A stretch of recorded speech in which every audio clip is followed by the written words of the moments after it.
We are Onyx Imaging.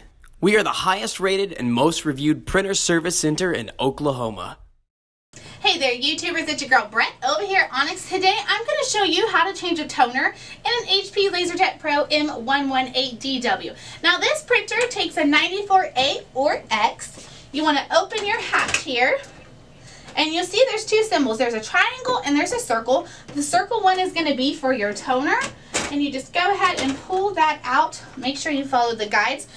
You get your new toner. Make sure not to touch any of this. Oil and fingerprints could cause defects in your printing. And then you just take your new one and make sure it is aligned there.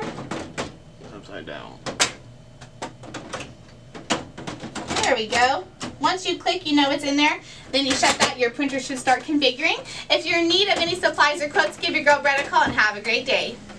Thank you for watching. If you're interested in how you can receive free labor on all of your service calls, as well as how to qualify for free printer upgrades, contact us today. We are here for all of your printer and office supply needs.